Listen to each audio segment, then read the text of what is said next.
Bonjour et bienvenue dans la quotidienne condensée des numériques, l'essentiel de l'ActuTech en quelques minutes. Je vous rappelle qu'on a plein de choses à vous montrer et que pour récompenser ce travail, vous pouvez cliquer sur la petite cloche, vous pouvez vous abonner, vous pouvez mettre des pouces bleus, vous pouvez laisser des commentaires. Ça nous fera vraiment très plaisir. Aujourd'hui, on va parler de salons, de scandales, de voitures, de gaming, de streaming. C'est parti. Et on va commencer par ce cher CES. Qu'est-ce que c'est que le CES? C'est le grand salon de la tech qui se tient tous les ans à Las Vegas en début d'année. On n'a pas eu le temps de digérer le réveillon, qu'il faut déjà partir travailler dur à l'autre bout du monde. Plus sérieusement, comme tous les grands salons, et en période de Covid et de confinement, le CES était devenu un salon dit virtuel. Les constructeurs et les marques enchaînaient leurs petites vidéos et leurs micro-conférences de leur côté. On avait des briefs à distance et voilà. Le salon du jeu vidéo, n'est pas revenu en physique. Le salon de Berlin, l'IFA de Berlin n'est pas revenu en physique. Le Paris Game Show ne reviendra pas en physique. Et le CES a annoncé en début d'année qu'il reviendrait en physique à Las Vegas du coup de 5 au 8 janvier. Est-ce que c'est excitant ou pas? C'est la question qu'on s'est posée en tant que journaliste, c'est la question qu'on s'est posée en tant que geek, et c'est la question que Patrick a posée en fait à un des pontes du CES, Gary Shapiro, qui vient défendre le retour en physique de ce type de salon. Au-delà de la hype et des grandes conférences, c'est aussi l'occasion bien sûr de voir les produits en vrai et plus vite et plutôt qu'à distance via des webcams. C'est l'occasion évidemment d'échanger des cartes de visite, de faire du networking, de signer des deals, de faire des interviews, etc., etc. On se demande encore nous si le modèle des énormes salons avec plein de médias, plein de fans et plein de marques au même endroit a vécu et appartient à une autre ère, ou si les gens ont envie tout simplement de se revoir et surtout, bien sûr, d'aller voir tous les stands de la French Tech. Passons maintenant à la tech elle-même avec AOC, pas la femme politique américaine, mais la marque de moniteurs asiatique qui lance 3 nouveaux moniteurs. Il y en a un qui va nous intéresser ici puisque c'est leur premier moniteur avec un rétroéclairage en mini LED. Cet écran de 27 pouces en 1440p possède une dalle IPS, c'est le HG274QXM et surtout il possède 576 zones de rétroéclairage en mini LED, le tout pour une luminosité en pic promise à 1000 candélamètres et on sait ces derniers temps que le mini LED a le vent en poupe pour les types d'écrans qui n'ont pas encore de l'OLED. On a vu dans certaines télés du mini LED, dans les iPad Pro 12,9 pouces et dans les derniers MacBook Pro également avec d'excellents résultats. À voir ici si cette zone de couverture, cette densité de mini LED permettra à ce moniteur gaming de se démarquer de la concurrence. Après les écrans, passons maintenant au son avec Palm. Oui, Palm qui faisait des ordinateurs, mais maintenant Palm fait du son. C'est comme ça, c'est 2021 et comme toutes les marques qui ont un peu loupé le coche, ils se reconvertissent là où ils peuvent. On a en tout cas des écouteurs intra-auriculaires à réduction de bruit active plutôt prometteurs. Vous allez voir, ils ont une fiche technique assez complète. Voilà comment ces Buds Pro se comparent au hasard à des AirPods Pro. Un design plutôt minimaliste puisque Palm se vante aussi d'avoir un ancien designer de chez Beats pour le dessin de ses écouteurs. Et puis surtout un tarif, vous avez vu, à $129 et $99 en précommande, donc extrêmement agressif pour ce type d'écouteurs avec autant de fonctionnalités. Est-ce que le plus important, c'est-à-dire la qualité du son et la qualité des conversations seront respectées par Palm? On leur souhaite bonne chance. Passons maintenant à des capteurs, et on va parler dans quelques instants de capteurs d'animaux, mais on va déjà commencer par les capteurs pour humains, bon, c'est comme ça. Les cyclistes vont enfin pouvoir rouler très vite et sans avoir trop peur. Pourquoi? Eh bien parce que la marque allemande Ekoi vient de leur proposer un détecteur de chute. Voilà, c'est le Toxen, et en fait il va détecter évidemment s'il y a une chute, il va vous demander si vous allez bien en cas de détection de chute, et si vous n'allez pas bien, il va contacter vos proches et leur donner votre signalement GPS, et aussi contacter dans un rayon de 2 km toute personne qui aurait l'application dédiée de Ekoi. On connaît un peu ce genre d'innovation puisque notamment les Apple Watch sont équipés depuis plusieurs générations d'un détecteur de chute. Là, ça se met dans un casque à vélo, ça coûte 75 €. On verra si ça marche bien, voire mieux en tout cas, qu'une Apple Watch. Autre nouveauté de chez Ekoi, des lunettes avec un taux de blocage de la lumière variable. Vous avez vu ici un petit capteur, que certains appelleraient une sorte de notch, qui permettra à ces lunettes de changer leur protection solaire en 1/10 de seconde, donc beaucoup plus rapide que des verres photochromiques, on va dire passifs. Ça vaut quand même 200 € et on a hâte de voir ce que ça donne. Passons maintenant à d'autres trackers dédiés à un usage très spécifique et pas un usage généraliste. C'est la marque Invoxia qui a sorti ses pet trackers, donc pour des chiens, des chats, des animaux de compagnie, qui s'accrochent à votre petit collier. Cinet faisant bien les choses, ils ont récupéré un gentil chien-chien, une bonne mémère, pour tester ce tracker qui fonctionne plutôt bien quand même, mais qui n'est pas donné puisqu'il vaut plus de 100 € le tracker. La question qu'on se pose, c'est à ce prix-là, est-ce qu'il ne vaut pas mieux acheter un tracker au hasard de chez Apple, les AirTags, ou de chez Samsung comme les SmartTags, ou de chez Tile comme les Tiles Pro par exemple, qui sont vendus beaucoup moins cher, et j'imagine que sur Amazon ou autres plateformes comme AliExpress, vous allez trouver des adaptateurs pour chiens à mettre sur leur cou. Il y a évidemment des petites fonctionnalités en plus chez Invoxia comme le tracking de leur nourriture, est-ce qu'ils sont couchés, levés, etc. Mais il faudra arriver à voir si ça justifie le tarif de ce tracker qui ne fait, j'ai envie de dire, qu'une seule chose. Passons maintenant du côté de chez Adobe. Le géant de l'imagerie tenait sa conférence annuelle qui s'appelle Adobe Max avec beaucoup de nouveautés. Parmi les principales, on notera notamment l'entrée dans l'âge du cloud retouching, je ne sais pas comment on peut appeler ça, mais vous avez des versions web de Photoshop et d'Illustrator qui vont être désormais disponibles. Vous n'aurez pas à télécharger les logiciels puisque ce sont 100% des logiciels web. Les fonctionnalités seront elles-mêmes un peu limitées, ce sera pour faire de la retouche rapide en déplacement, on va dire, sans votre ordinateur. L'intérêt aussi, c'est qu'ils ont mis en place un système de travail collaboratif qui va vous permettre de travailler sur différents projets et aussi de montrer les différents projets au sein de votre équipe, un peu comme on le fait déjà dans la bureautique. En plus de ça, Photoshop a mis un gros accent sur aussi ces solutions de certification d'œuvres avec notamment un système à base de NFT qui vont vous permettre, lorsque vous travaillez sur un produit créatif cloud d'Adobe, de mettre un peu votre signature certifiée et ce sera montré notamment sur des plateformes très connues comme OpenSea ou Rarible qui vendent des NFT. Évidemment, le tout est fait pour lutter contre le braconnage d'œuvres numériques qui sont vendues et NFTisées un peu n'importe comment. Ici, que vous soyez auteur ou autrice ou retoucheur ou retoucheuse d'une œuvre, elle gardera en mémoire et de manière inaltérable un peu l'origine et les personnes qui ont travaillé dessus. Dernier point, parmi tous les points principaux, des nouveautés évidemment, des fonctionnalités pour les logiciels phares d'Adobe. Je me suis arrêté sur Photoshop parce que j'aime la photo. Avec notamment, vous avez vu un système de sélection d'objets et de masques d'objets automatiquement, juste en passant la souris dessus. Grâce au filtre neuro, Photoshop peut désormais reconnaître un bon cheval, parce que je vous rappelle, les chevals, c'est génial. Et plus sérieusement, vous allez aussi pouvoir appliquer de nouveaux filtres neuro. Je vous rappelle que c'était des filtres qui vous permettaient non pas de donner des réglages de type saturation, etc., mais plutôt des réglages de type d'ambiance. On a vu qu'on pouvait vieillir une personne, changer son genre, changer l'ambiance. Ça marche désormais pour les paysages et vous allez avoir des retouches qui vous permettront, sur un même paysage en haut à gauche, de lui donner une ambiance coucher de soleil ou hiver ou automne. C'est en bêta, mais c'est déjà plutôt impressionnant sur ce type de retouche. On aura aussi des systèmes qui vont vous permettre notamment de prendre une image et d'appliquer sa palette de couleurs à une autre image.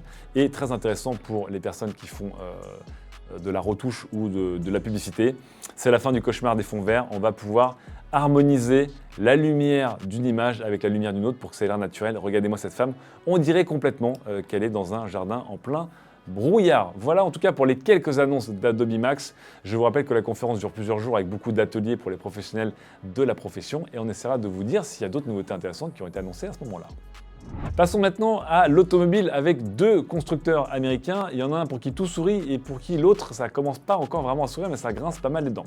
Commençons par Tesla et tout se passe très bien pour Tesla puisque la marque américaine a annoncé des résultats financiers records, des ventes records et vient de passer la capitalisation symbolique des 1000 milliards de dollars. C'est un record de vélocité pour une entreprise d'atteindre un tel cap. On surfe bien sûr sur d'excellentes ventes et on s'est rendu compte notamment qu'en septembre 2021, la Model 3 Tesla est la voiture la plus vendue en Europe, toutes catégories confondues. C'est une première historique, puisque c'était évidemment jusqu'alors des tops qui étaient trustés par les voitures thermiques. Je vous rappelle qu'en France notamment, la Model 3 est entre la 15e et la 18e voiture la plus vendue de l'année. Mais là, sur le mois de septembre, ça a été un carton. On a aussi vu que Hertz vient de commander pas moins de 100 000 véhicules électriques à Tesla pour électrifier un petit peu sa flotte. Bref, tout se passe bien pour Elon Musk, qui d'ailleurs au passage vient de voir sa fortune personnelle passer autour des 300 milliards de dollars, c'est complètement fou. Et pour le symbole, eh bien, désormais, la fortune personnelle d'Elon Musk est plus élevée que tout ExxonMobil, le géant du pétrole, qui stagne à 272 milliards de dollars. Passons maintenant à un autre constructeur américain de voitures, enfin constructeur américain, futur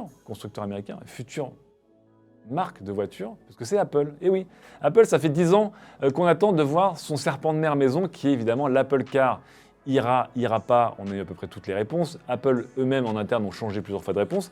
Aux dernières nouvelles, Apple allait travailler avec des constructeurs. Hyundai est à un moment soupçonné d'être le partenaire d'Apple pour produire des Apple Cars qui sont bien en chemin.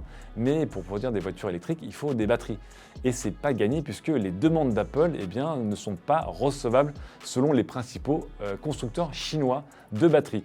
Ce sont CATL et BYD qui ont fermé la porte aux négociations avec Apple. Apple demandait en fait à ses constructeurs de construire notamment des usines aux États-Unis ou alors d'avoir des chaînes de montage dédiées pour les batteries Apple et une équipe dédiée à Apple. Trop dur à tenir dans un moment où en fait c'est la folie des commandes pour ces constructeurs qui ont fermé la porte. Apple se tournerait actuellement chez Panasonic pour peut-être prendre la relève et devenir son fournisseur de batteries et surtout se plier aux conditions de la marque californienne. À voir en tout cas, mais Apple et l'Apple Car, c'est un sujet qui n'est pas terminé et surtout qui n'est pas prêt de sortir. Passons maintenant au GAFAM, à l'autre GAFAM, c'est Facebook et ça se passe pas très bien non plus par Facebook puisque après Frances Haugen, ce sont d'autres lanceurs d'alerte qui sont en train de dévoiler, de partager des documents. Je vous ai longuement parlé des Facebook Files il y a quelques semaines, voici désormais les Facebook Papers. Des dizaines de rédactions ont pu accéder à des milliers de documents internes qui ont été partagés et encore une fois, le portrait robot de l'entreprise en interne n'est pas joli. Qu'est-ce qu'on apprend ici? Évidemment que Facebook a grandement favorisé les profits et l'engagement par rapport aux dangers et à la violence qui pouvait régner sur son ou ses réseaux sociaux. Bien sûr, on a aussi vu via les autres rédactions qui ont pu accéder aux Facebook Papers que Facebook a un gros problème de disparité de territoire, que ce soit au niveau de l'algorithme ou de la modération. Et on a vu notamment que les pays arabes et la langue arabe n'étaient pas du tout bien gérés par les algorithmes de Google et pas du tout bien modérés par rapport à des pays qui ont la préférence de Google, au hasard les États-Unis. On va en avoir encore pour quelques jours de révélations autour du réseau, mais plus que jamais, celui-ci est menacé. Est-ce qu'il va y avoir un mot pour tout cela et un peu de communication de crise demain soir, puisque je vous rappelle et je vous donne rendez-vous demain soir à 18h40, on couvrira les Facebook Connect, qui est la grande conférence annuelle de Facebook, qui va essayer de se réinventer en changeant de nom et en se jetant à corps et âme dans le métaverse, peut-être pour ne pas regarder derrière et les problèmes qui les poursuivent. On verra en tout cas. Mais les Facebook Papers, vous n'avez pas fini d'en entendre parler. On en a fini avec Facebook ? Pas vraiment, parce qu'on a un autre scandale qui est hors des Facebook Papers, qui est en train de poindre le bout de son nez et qui va peut-être coûter très cher au géant bleu, mais aussi à un autre géant, Google. On apprend que les deux auraient passé un accord secret pour se partager un peu et pour se garder le marché de la publicité en ligne. Nom de code Jedi chez Facebook et Jedi Blue chez Google et Jedi Blue pour Facebook. C'est un système qui permettait à Google de protéger et de garder pour lui le marché juteux du header bidding. Qu'est-ce que c'est que ça? C'est un système qui permet à un média sur Internet, un site Internet comme nous par exemple, de mettre automatiquement aux enchères les emplacements de publicité. Et la régie qui met le plus d'argent peut afficher sa publicité. Facebook, se sentant menacé en 2017 par d'autres régies pub et d'ailleurs aussi par Facebook, a signé un accord secret avec Facebook, leur offrant beaucoup de facilités et beaucoup de privilèges pour en échange que Facebook recule sur ce marché et même que les deux géants annoncent un peu que c'est un marché qui ne sert pas à grand chose. On a vu beaucoup de documents, 173 pages de documents non censurés par Facebook et par Google qui ont permis de comprendre cette magouille démentie actuellement par les deux constructeurs, mais ça va être un peu dur puisque ce sont des documents internes qui sont dans les mains des politiques, notamment américains, et qui montrent comment même les médias qui bossent avec Google et qui bossent avec Facebook ont été trompés sur la nature de ce marché et sur la nature du système AMP de Google, et qui est un marché très très juteux. Ce n'est que le début de ce scandale Jedi et Blue Jedi, et encore une fois, comme pour les Facebook Papers, je sens que ce n'est pas la fin. On va voir si l'amende est à la hauteur du marché qu'ils ont un petit peu re-raflé pour eux-mêmes. Après les scandales, du coup, aux États-Unis, passons au Brésil avec ce coup-ci un homme. On va encore parler de Google et de Facebook, c'est beaucoup de scandales. Peut-être qu'ils sont ce coup-ci du mauvais côté de la barrière ou peut-être qu'ils sont du bon côté de la barrière. On va voir, je vous laisse juger.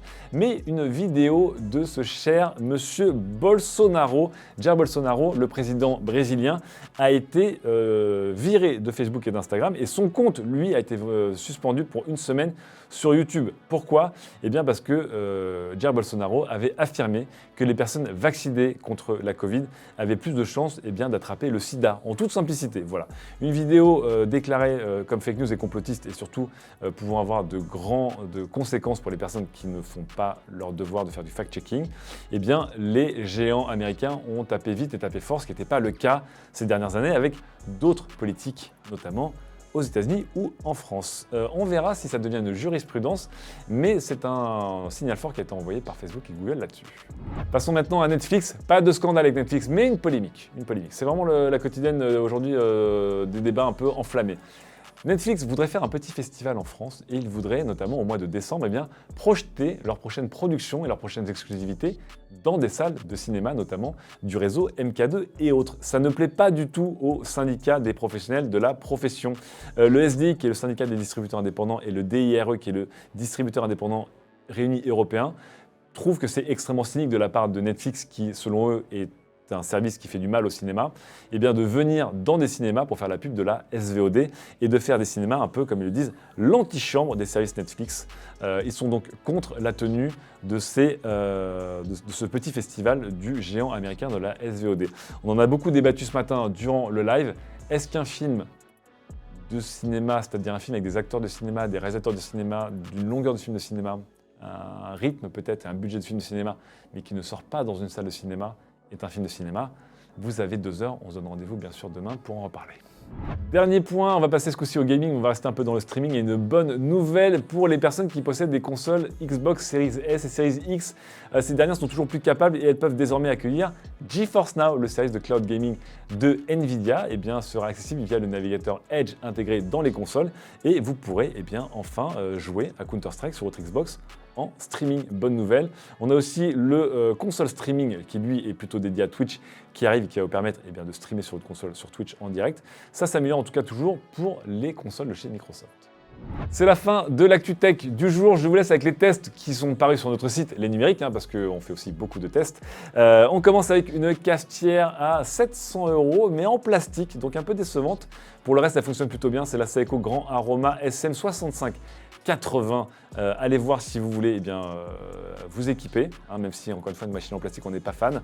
Une souris qui est en plastique, mais c'est pas grave parce que c'est une souris gamer ultra légère, sans fil, la Asus ROG Gladius 3 wireless qui prend 4 étoiles chez nous. Arrivera-t-elle à venir concurrencer les leaders de chez notamment Logitech, Razer, SteelSeries et compagnie? Réponse dans ce test à 4 étoiles. Un rasoir pour les plus jeunes d'entre nous, le OneBlade de Philips, le très célèbre OneBlade, le rasoir électrique le plus vendu au monde. Voici sa version First Shave, un peu comme le My First Sony de Sony. Voici le First Shave de Philips. Si vous avez une barbe un peu éparse ou un petit duvet attaqué, Philips a pensé à vous. On va pas se mentir, vu le prix des OneBlade normaux en promo, autant mettre vos 25 € dans une version non First Shave, et puis vous taperez peut-être moins la honte. On termine avec un test assez attendu, le Honor 50 que j'ai ici. Regardez-moi la beauté de ce téléphone, où est-il ?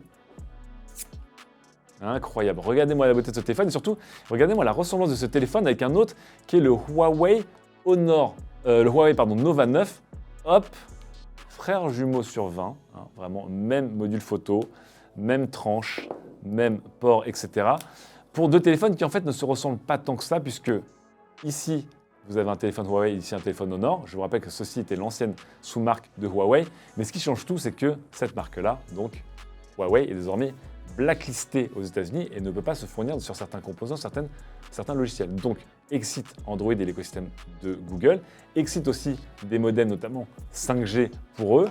Et par contre, chez Honor, ça brille de mille feux parce qu'ils n'ont pas à subir ce genre de restrictions. Et donc, les Honor 50 et 50 Lite sont vendus à respectivement 550 et 299 €. Ils sont 5G et sont dans l'écosystème Google. Est-ce que ça leur suffira pour convaincre par rapport à d'autres téléphones positionnés au même prix? Un indice s'affiche au milieu de votre écran.